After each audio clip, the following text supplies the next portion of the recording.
give God some glory. Oui, bonjour, je suis votre hôte Michel Beauvais.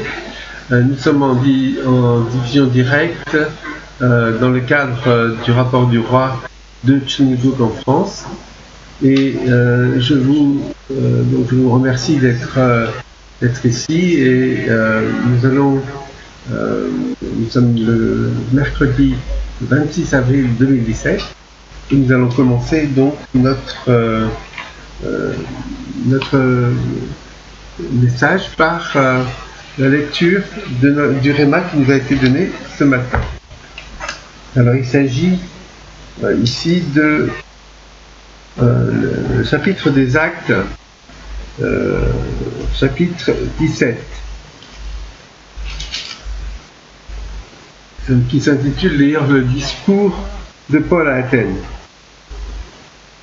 Pendant qu'il attendait ses compagnons à Athènes, Paul, brouillé d'indignation, voyant combien cette ville,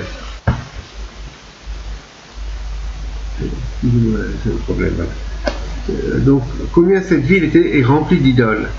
Il discutait donc à la synagogue avec les juifs et les païens convertis au judaïsme, et chaque jour sur la place publique avec tous ceux qu'il rencontrait. Quelques philosophes, des épicuriens et des stoïciens engageaient aussi des débats avec lui. Les uns disaient « Qu'est-ce que cette pie bavarde peut bien vouloir dire ?» D'autres disaient « On dirait qu'il prêche des divinités étrangères. » En effet, Paul annonçait la bonne nouvelle de Jésus et de la résurrection. Pour finir, ils l'emmenèrent et le conduisirent devant l'aréopage.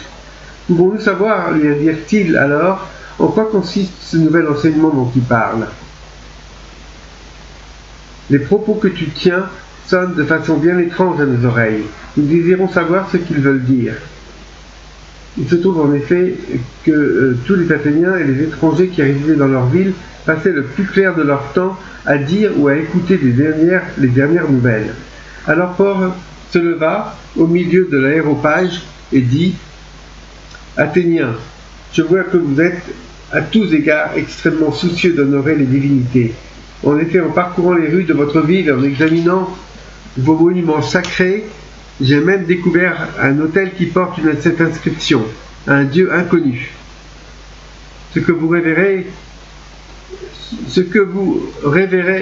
ainsi sans le connaître, je viens vous l'annoncer.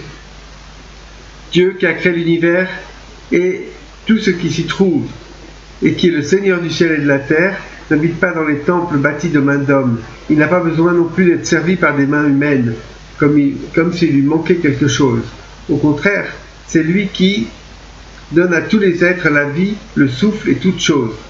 À partir d'un seul homme, il a créé tous les peuples pour qu'ils habitent toute la surface de la terre. Il a fixé les périodes déterminées et établi les limites de leur domaine. Par tout cela, Dieu invitait les hommes à le chercher, à le trouver, peut-être comme attend lui qui n'est pas loin de chacun de nous. En effet, c'est en lui que nous avons la vie, le mouvement et l'être, comme l'ont aussi affirmé certains de vos poètes, car nous sommes ses enfants. Ainsi, puisque nous sommes ses enfants, nous ne devons pas imaginer la moindre ressemblance entre la divinité de ces idoles en or, en argent ou en marbre, que peuvent produire l'art ou l'imagination des hommes. Or Dieu ne tient plus compte des temps où les hommes ne le connaissaient pas. Aujourd'hui, il leur annonce à tous et partout qu'ils doivent changer, car il a fixé un jour où il jugera le monde entier en toute justice. Par un homme qu'il a désigné pour cela, et dont il a donné à tous une preuve certaine en le ressuscitant d'entre les morts. Lorsqu'ils entendirent parler de résurrection des morts, les uns se moquèrent de Paul et les autres lui dirent « Nous t'écouterons là-dessus une autre fois ». C'est ainsi que Paul se retira de leur assemblée. Cependant, quelques auditeurs se joignirent à lui et devinrent croyants, en particulier Dénis, un membre de l'aréopage, aussi une femme nommée Damaris et d'autres avec eux. Donc ici, Paul est à Athènes. Vous connaissez donc Athènes, cette très belle ville, où encore vous pouvez aller vous-même dans l'aréopage, puisque c'est un endroit qu'on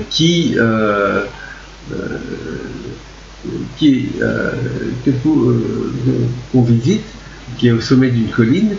L'aéropage, c'est en fait l'endroit où se réunissait le conseil d'Athènes et où finalement les personnes discutaient des nouvelles d'Athènes et discutaient philosophie aussi. Donc c'est intéressant de voir que Paul a parlé dans cet endroit, à l'aéropage.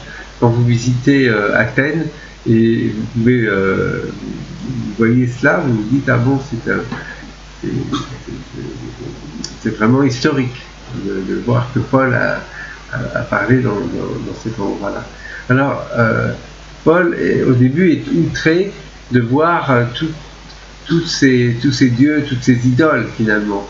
Et on dit il est bouillant dans son cœur et il n'accepte pas de voir combien de personnes sont finalement impliquées dans l'adoration d'idoles. Et là en fait il fait un discours très philosophique en fait, puisqu'il parle du Dieu inconnu que les Athéniens vénèrent, et il leur dit ce Dieu inconnu, moi je vais vous dire qui il est. Et en fait ce Dieu inconnu, il dit que c'est le Dieu le créateur de toutes choses, c'est le Dieu qui vit en nous, c'est le Dieu qui nous donne le mouvement et l'être. C'est intéressant de voir la connaissance de Paul et comment Paul exprime cela aux Athéniens, aux philosophes, aux épicuriens et aux stoïciens. Alors évidemment, pour nous c'est intéressant parce que vous savez combien la civilisation occidentale a été très influencée par les philosophes grecs, par Socrate, Platon et par aussi la culture grecque, la démocratie qui vient de la Grèce. Et c'est intéressant de voir comment réagissent finalement ces Grecs, et aussi l'ouverture. Ils ont une grande ouverture d'esprit d'écouter Paul, de l'inviter à parler au conseil et d'écouter ce qu'il a à dire. C'est aussi une grande, on voit quand même une grande ouverture d'esprit de la part des Grecs qui ne jugent pas et qui ne rejettent pas comme font les Juifs finalement, qui le poursuivent partout. Par contre, on voit que quand Paul commence à parler de la résurrection de Jésus, ils ont énormément de mal à l'accepter. Et Paul exprime aussi que finalement que le salut est ouvert à tous les hommes, puisqu'il dit « Or Dieu ne tient plus compte des temps où les hommes ne le connaissaient pas. Aujourd'hui, il leur annonce à tous et partout qu'ils doivent changer, car il a fixé un jour où il jugera le monde entier en toute justice par un homme qu'il a désigné pour cela. » Et donc il parle du jugement de l'humanité parce que Paul, comme beaucoup de chrétiens à l'époque, pensait que Jésus allait revenir dans leur vivant, que ça allait être très très rapide. Jésus leur avait dit effectivement, il y en a un certain d'entre vous qui ne mourront pas, qui ne mourront pas, mais et qui pourront voir ma venue. Donc Jean, le dernier disciple, jusqu'à ce que Jean décède, et bien beaucoup de chrétiens et de juifs pensaient que le Christ allait revenir. Et en fait, nous savons que à cause de la crucifixion de Jésus, toute la période, cette période de 2000 ans depuis finalement Abraham et finalement depuis la période d'esclavage en Égypte, cette période de 2000 ans jusqu'à Jésus a été finalement perdue, c'est-à-dire le travail de Dieu dans l'histoire à travers le peuple d'Israël, et c'est le christianisme qui a hérité finalement, qui a été le porteur du royaume et le porteur du retour du second avènement. C'est pour ça que l'histoire chrétienne, en fait, devait durer 2000 ans. Peut-être qu'il y avait des possibilités dans l'histoire à l'époque de Charlemagne, mais en fait, le Seigneur du Second Avènement vient aujourd'hui. Et ce jugement qu'il apporte, c'est aujourd'hui. Nous savons que la période de préparation, les 400 dernières années qui ont précédé finalement l'avènement et la vie du Christ, du Seigneur du Second Avènement, sont très significatives. Et on retrouve dans ces 400 dernières années, on retrouve finalement ces deux orientations qui représentent le côté Caïn et le côté Abel, qui représentent à la fois au niveau mondial, qui représentent à la fois le côté donc de la nature déchue et le côté plus de l'aspiration vers Dieu. Le côté Caïn étant le côté qui est plutôt le côté hellénique, et le côté Abel, le côté judaïque. C'est-à-dire le judaïsme qui cherche Dieu, et le côté hellénique qui est plutôt une approche qui est centrée sur soi. Et en fait, ces deux approches ont donné naissance à deux formes de révolution, qui sont la révolution française, qui est une révolution très athée, très violente, et la révolution finalement anglaise et la révolution américaine, qui a été une révolution beaucoup plus, pour la révolution anglaise, beaucoup moins sanglante, et qui a été une révolution qui était basée sur la recherche de Dieu. C'était plus donc dans cette position d'Abel. Et ici en France, nous avons toujours la rémanence de cette approche de Kit Caïn, où finalement la révolution a apporté une vision très centrée sur soi et centrée sur l'homme. Et on peut voir encore cela aujourd'hui en France, puisque nous savons que dans la révolution de 1789, on a voulu